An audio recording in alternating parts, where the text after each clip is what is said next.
Olá, meus alunos que estão no projeto Rumo à Guarda Civil Municipal de Olinda, meus alunos do Instituto Banquete Cognitivo. Hoje vamos começar com a nossa aula de Guerra do Mascate, certo? E assim, para a gente poder primeiro falar de Guerra do Mascate, que ocorreu em 1710, a gente primeiro precisa entender o que foi a invasão holandesa. Por qual motivo a invasão holandesa ocorreu aqui? Porque, para a gente falar de Recife, essa guerra entre Recife e Olinda, né, como estava Olinda e Recife, a gente primeiro precisa entender como Recife ficou para que pudesse ter essa guerra. E quem é o causador de tornar Recife, né, botar Recife em evidência para ter esse conflito entre a elite olindense com os mascate, né? A aristocracia olindense com os mascate de Recife, a culpa é dos holandeses quando eles vieram para cá, né? Porque quando a gente estuda sobre a fundação da cidade de Olinda, a gente vê que Olinda, ela é a vila que tem a Câmara Municipal ali, tem o seu pelourinho, ela tem tudo ali que decide o que vai ser da colônia. Então, a gente vê que começa de Olinda, mas depois, a gente quando chega na Guerra dos Mascates, a gente vê uma Olinda, no caso Pernambuco, né, uma capitania de Pernambuco, altamente estendida. Então você tem ela em Alagoas, Sergipe, Paraíba, Rio Grande do Norte, uma parte de Fortaleza, Pernambuco em si, aquela parte do Rio São Francisco, quando nasce lá em Minas Gerais, em Três Corações. Então, assim, para a gente entender por que chegou nesse espaço, nessa extensão, nessa formação territorial, e por que Recife se tornou essa vila que era, né? A gente tem que entender, tem que ver aquele ato que ficou entre essa fundação de Olinda, né? A questão dos engenhos de Olinda, não é? Essa elite aristocrata de Olinda, esses senhores de engenho, por que a decadência do açúcar? Não é? Por que eles fizeram empréstimo com os senhores mascates, os comerciantes mascates de Recife? Não é? E por que e como Recife se tornou essa vila, se tornando totalmente autônoma, não é? De Olinda, criando assim a sua Câmara Municipal. Então, se eu pular daqui para cá, você não vai entender esse ato, né? Essa ligação aí que teve, que os principais causadores disso foram os holandeses, né? Então, assim, eu não vou entrar bem a fundo do assunto dos holandeses porque não está cobrando no edital de vocês, né? Mas para poder falar sobre a Guerra do Mascate, repito, né, reforço muito isso aí, a gente tem que entender um pouco sobre os holandeses, que eles foram os causadores. Tá? Eu estou frisando muito isso, eles foram os causadores disso aí. Então, assim, na Europa, a Holanda, ela era colônia da Espanha. Quando ela se desmembra da Espanha, criando a sua autonomia, a sua independência, ela começa assim a fazer uma parceria com Portugal, fazendo grandes empréstimos a Portugal. E Portugal pegava esse dinheiro e mandava para o senhor de engenho que aqui estava na nossa capitania. No caso, os senhores de engenho para investir na sua produção de cana-de-açúcar aqui. Essa cana-de-açúcar que era produzida, ela era enviada para Portugal. Vocês se lembram muito bem disso no Pacto Colonial, que havia entre a colônia e a metrópole, ou seja, a colônia só podia vender e comprar da metrópole, essa relação que estabelecia-se entre os dois. No caso era o Brasil, Pernambuco, mais precisamente, junto com Portugal, a coroa portuguesa. Até aí tudo bem, né? Mas a Espanha, ela ainda não concordava, ela não aceitava essa independência da Holanda. Para a Espanha, essa dependência da Holanda ela não aconteceu. E aí eles ficavam nesse conflito lá. Então, assim, acontece que em 1578, Dom Sebastião, o rei de Portugal, ele tinha ido para uma batalha em Marrocos, não é? Na qual ele levou o filho de Duarte Coelho, Duarte de Albuquerque Coelho, que fazia parte da armada de Dom Sebastião. Ele morre lá. Dom Sebastião morre em Marrocos, né? Com essa morte, não deixa herdeiro no trono. Prontamente, Filipe II, o rei da Espanha, ele, por ser um parente distante de Dom Sebastião, ele já toma todo o território de Portugal e anexa a Espanha, criando assim a chamada União Ibérica. Com essa união, todas as colônias portuguesas e Algarves, né, vamos botar assim, que vem se chamar depois, mas as colônias portuguesas, tanto no Brasil quanto em alguma parte da África e da Índia, elas passam a pertencer à Espanha. Então, tudo aquilo que era da Holanda é da Espanha. Todos os credores e os devedores que eram de Portugal, desculpa, da Holanda, de Portugal, passam a pertencer à Espanha. A Holanda não gostou disso, porque a primeira coisa que a Espanha fez foi cortar toda a relação comercial que havia entre Portugal e a Holanda. Ponto final.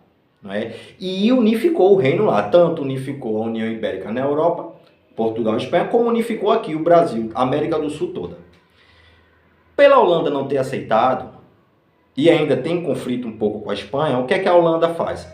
Com a WIC, que é a Companhia das Índias Ocidentais, elas vêm diretamente para o Brasil. Elas vêm invadir a colônia brasileira, para aqui poder administrar toda a colônia e tudo aquilo que ela mandou de investimento para Portugal e Portugal mandou para cá. Porque a relação que era estabelecida era que os colonos daqui, os senhores de engenhos, ele enviava o açúcar bruto para Portugal. Portugal pegava esse açúcar e enviava para a Holanda, e a Holanda se refinava e encarregava de mandar para toda a Europa. Além de financiar o nosso território. Mandava para Portugal, Portugal mandava para o senhor de engenho, o senhor de engenho fazia pagamento e tal, então ficava nessa relação, né? Então acontece que a Holanda não aceita, certo?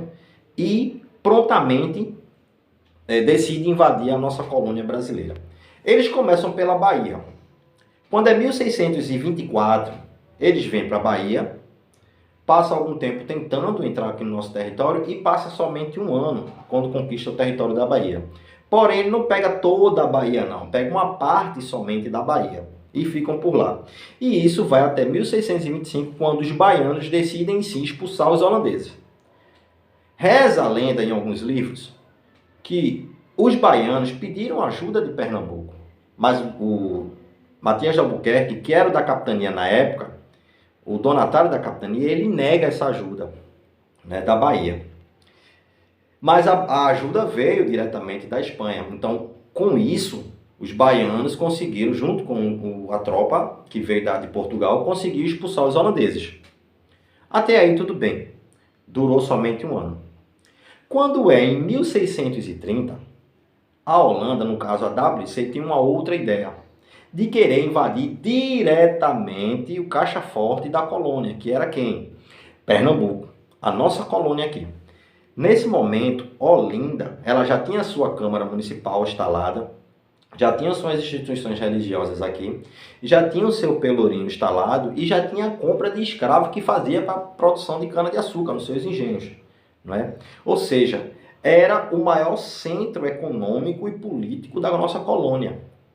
Quando os holandeses chegam aqui, com 70 navios, atracado em alto mar ali, né, Matias de Albuquerque observou e viu que aqueles navios estavam ali na frente, no alto mar, e ele estava na Sé, onde hoje é a sede de Olinda, na colina, observando ali, que era a região central, o sítio histórico, a região central de tudo, o administrativo de toda a colônia, né? O que é que ele faz? Vai para o interior, foge, derruba alguns navios que estão no porto ali, não é? E deixa somente mulheres, crianças e idosos. Né? E vai para o interior. Bota incendia alguns engenhos e alguns navios, como eu havia falado para vocês. Mas os holandeses, eles fazem o seguinte: eles atracam em Pau Amarelo, onde hoje é o forte de Pau Amarelo, e vêm descendo para cá. Enquanto isso, os outros navios ficaram lá, a armada ficou ali. No que eles vinham para a direção de Olinda, né, marchando em direção a Olinda, quando chegaram em Olinda foi fácil dominar o território de Olinda, porque estava abandonado. Né? E aí, agora era um outro fator, agora era tentar dominar todo o território. Com isso, tinha as táticas de guerrilha de Matias de Albuquerque. Enfim. Em 1631, os holandeses fazem o seguinte: eles incendiam Olinda e vão para Recife. Com as pedras de Olinda, do incêndio que aconteceu, eles vão para Recife, e lá em Recife eles constroem a cidadezinha deles lá, porque se identificou com Recife. Mas ainda não era aquela Recife imponente. Tá? E é o início de toda o Recife. Agora só era tentar acalmar, dominar o território, como eu disse a vocês, e acabar com os ataques de guerrilha de Matias de Albuquerque, que estava se alojado no Arraial de Bom Jesus, onde hoje é o atual sítio da Trindade. Com a ajuda de Calabar, ele conseguiu pegar todo esse território, conseguiu expandir, ir para Paraíba e Rio Grande do Norte, conseguiu também pegar uma parte de Alagoas, e quando é em Porto Calvo, Calabar, lá em Alagoas, ele é preso, né? E é condenado como traidor. Matias de Albuquerque pede ajuda à coroa espanhola, que estava dominando Portugal na época, e ele não tem ajuda nenhuma. O que acontece? Ao ir para lá, também pede ajuda da Bahia e recebe uma negativa. Ao ir para lá, para Portugal, Matias de Albuquerque é acusado, é preso e acusado e condenado, como ele ter sido culpado por ter deixado a Holanda ter invadido o nosso território.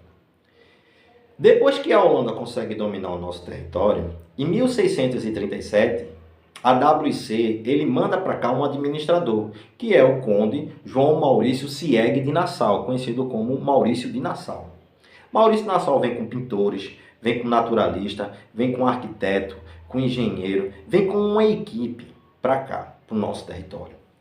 Quando chega no nosso território, ele se identifica com Recife, juntamente com os holandeses anteriores, e deixa a Olinda lá. A priori, ele investe em Recife, onde ele faz o Palácio Maurista.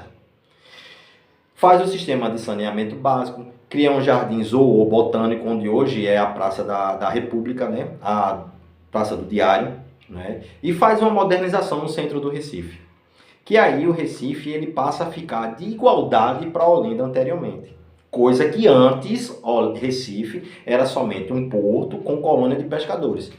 Aqui não, você já tem um Recife imponente. E passa a financiar os senhores de engenho para que eles voltem a produzir, a reformar, reestruturar os seus engenhos que tinham sido destruídos com a invasão dos holandeses. E aí, assim, poder mandar para a Europa, que era o objetivo deles, no caso, mandar para a Holanda. Como Maurício Nassau estava somente investindo e ainda não estava saindo, não estava vendo retorno, esse feedback, o que a WC faz? Demite Nassau. Né? Com a demissão de Nassau, ele passa a cobrar aquilo que foi emprestado para os senhores de engenhos na produção dos seus engenhos.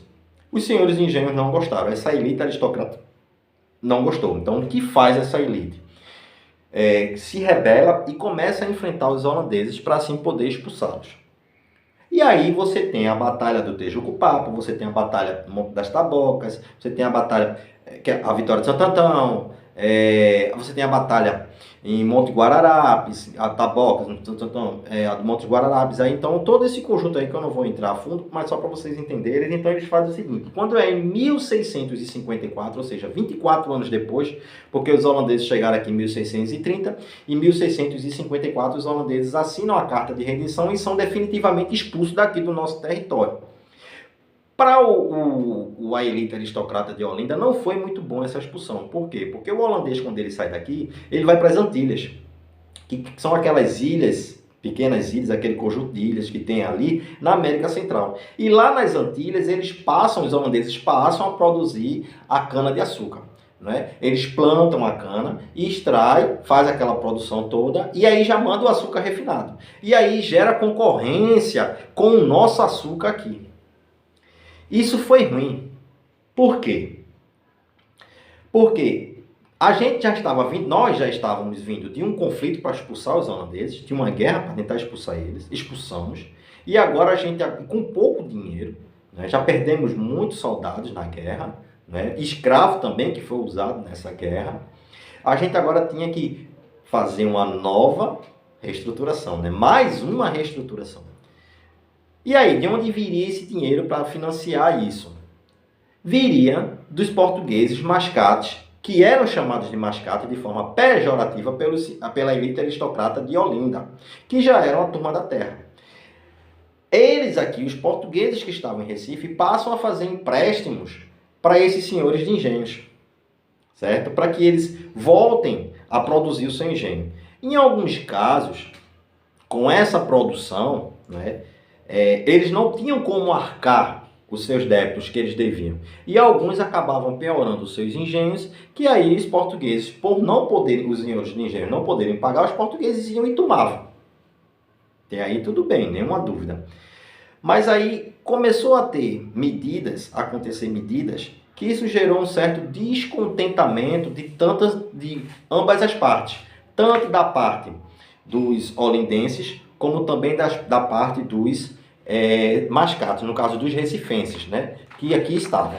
Então a gente tem o seguinte, uma ficha que eu mandei para vocês, nós temos o seguinte, que a Câmara Municipal, ela era fixa em Olinda, de frente onde hoje é o Mercado da Ribeira. Do lado você tinha Recife, que era subordinada diretamente a Olinda. Recife ainda não era autônomo, era subordinada diretamente a Olinda. Então, o que a Câmara Municipal decidiu? Para poder reaver esse dinheiro que havia perdido na guerra, investido na guerra, eles decidem aumentar os impostos. E aí foi ruim para os senhores de engenhos e pior ainda para os portugueses, que estavam descontentes porque tinham que pagar mais impostos para poder arcar com os custos dessa guerra, que foi estabelecido pela Câmara Municipal de Olinda. Quando em 1703, os recifenses, no caso os portugueses, eles têm direito a uma representatividade dentro da Câmara Municipal de Olinda. Assim, eles podiam bater de frente com a aristocracia que havia lá. Claro, os aristocratas não gostaram. Era um estranho no ninho. Um português aqui decidindo tudo isso. Então eles não gostaram. E quando em 1709, Recife, por estar de igualdade com Olinda, não é? Assim você tinha uma Olinda bem estruturada, você também tinha Recife bem estruturado. Quem deixou Recife dessa maneira foi Nassau, os holandeses. Então a Nassau foi embora, Recife ficou. Então Recife viu que eles poderiam caminhar e ter a sua autonomia sem precisar de Olinda, sem precisar da intervenção de Olinda. Então o que eles fizeram? Pelo próprio descontentamento com a Câmara Municipal e que era imposto também para Recife, e que eles viam que estavam de igualdade ou até melhor do que a elite aristocrata de Olinda, e que eles estavam financiando essa elite que estava falida, o que é que eles decidem fazer? Eles se tornam vila e criam a própria Câmara Municipal deles, além de colocar o pelourinho lá, que o pelourinho, além de ser um objeto de castigo, né, para os escravos, ou também de condenação para quem cometia um delito, um crime na nossa colônia, ela também era um poder era um poder simbólico político. Entendeu?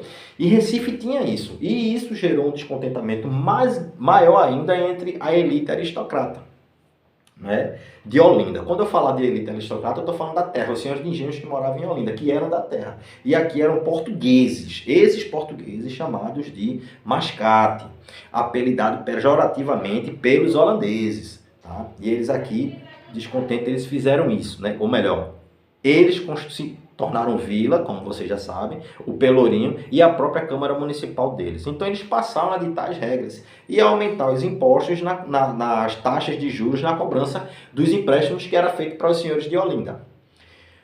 Bernardo Vieira de Mello, por não gostar dessa medida criada por Recife, que Recife criou, né, essa autonomia de Recife, por não gostar, não é, junto com a outra classe aristocrata de Recife, eles marcham, junto com o exército, não é, marcham em direção a Recife. E em 1710 estoura o que chamamos de Guerra do Mascate. Mascate porque era a briga dos senhores de engenhos, aristocrata, a elite, foram guerra de elites, junto com a elite de Recife, que eram os portugueses, os comerciantes portugueses, chamados de mascate. Né? Quando eles chegam, os olindenses chegam em Recife, destitui tudo aquilo, derruba o pelourinho, né? Quando eles derrubam o pelourinho, eles dizem, fixamos aqui, tomamos o território. E aí uma das coisas que ele faz, quando ele invade Recife, que além de destruir, o primeiro tópico é destruir o pelourinho, não é? Eles nomeiam para a Câmara Municipal o bispo Manuel Alves da Costa, não é? Que tudo que a Câmara Municipal de Olinda determinasse, eles acatavam. Foi bonzinho ele, né? A gente vai tirar o português e vai colocar uma pessoa nossa aqui de Olinda, o bispo. Vamos colocar o nosso bispo aqui, Manuel Alves, um grande amigo nosso. Então, agora Recife já não tem mais voz e vez. A Recife, o que a gente determinar aqui, eles acatam, tá? Botou uma pessoa nossa, a gente foi bonzinho, né? E ainda fizeram o seguinte, o perdão das dívidas dos senhores de engenho. Aquele pessoal lá, o senhor de engenho, não é, que estavam devendo aos mascates portugueses, tiveram suas dívidas perdoadas. Todas elas. Né? E anularam a autonomia que Recife tinha. Ou seja, voltou a subordinação de Olinda. Independente de você ter tornado vila ou não, você vai ser subordinado diretamente para Olinda. E, claro, ninguém gostou, que era de Portugal, de Recife, ninguém gostou desse fato. E aí travaram essa batalha. E ficou essa batalha, né? Recife ia lá, enfrentava o exército de Olinda, Olinda também com o exército de Recife, porque eles tinham, todos dois tinham, os portugueses estavam formando um exército, estavam financiando e o exército era formado por portugueses. E aí o que é que a coroa, no caso, o que é que a coroa portuguesa, que já estava desmembrado já, né? Nesse ano já não fazia mais parte da Espanha, que deixou de fazer em 1640. Esse ano aqui já não era mais, era Portugal somente. Então Portugal resolve nomear um interventor. Vamos botar assim, um capitão-mor, que viria para a nossa capitania. Lembrando que nessa época não era província e muito menos estado. Ainda era capitania. Então todo o período de história que vai cair no concurso de vocês aqui da Guarda Municipal do Recife, de Olinda, perdão, a Guarda Civil de Olinda, não é? Ela é o período de colônia, então era capitania. A gente só deixa de ser capitania e passa a ser província quando a família real vem para cá em 1808. Mas nesse momento, na Guerra dos Mascates, nós ainda éramos capitania, certo? Então assim, a coroa nomeia para vir para cá um português, que o nome dele é Félix José de Mendonça. Esse português, quando vem para cá, ele fica onde? Em Recife. E claro, ele era a favor dos portugueses, principalmente dos senhores, os mascates portugueses que estavam em Recife. Não é? Porém, para dirimir esse conflito, para resolver essa situação, ele resolve fazer o seguinte: eu vou botar durante um período de 6 meses, a administração da colônia vai ficar na Câmara Municipal de Recife.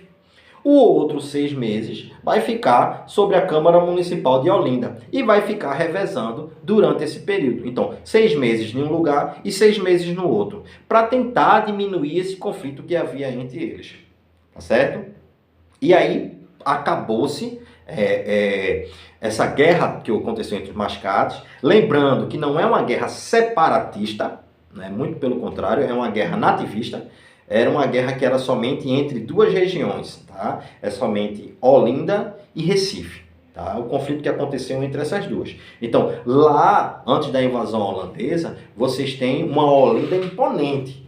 A decisão de toda a capitania vinha de Olinda, da Câmara Municipal de Olinda. Então, se vinha gente da época da Paraíba e tal, enfim, era de Olinda que decidia isso aí. Com a invasão holandesa, após a expulsão dos holandeses, Recife já estava uma vila praticamente. Quando a gente fala de vila, a gente está falando de uma questão de uma cidade administrativa, um centro administrativo. E Recife já tinha essa estrutura de ter um centro administrativo, onde não tinha ainda. A partir do momento que Recife cria a sua independência, sua autonomia, se formando-se como vila e criando a sua Câmara Municipal e o seu Pelourinho, ela criou essa autonomia, ela se tornou independente dessa subordinação de Olinda. Olinda não gosta, claro. Não é? Então é quando eles vêm invadir Recife para trazer de volta a Olinda e também cancelar aquele débito que havia com os portugueses de Mascate. É isso que eles fazem, com Bernardo Vieira de Mello. Ok, gente? Então, foi essa a história que aconteceu, né? Um breve espanado disso que aconteceu, né? Sobre a invasão dos holandeses e por que Recife agora se tornou vamos botar essa vila, essa cidade administrativa, esse centro administrativo. Não vou botar cidade, tá? Esse centro administrativo, como Olinda também era, tá certo? Bons estudos E qualquer coisa, dúvidas, só é falar no grupo, tá bom? Vamos lá.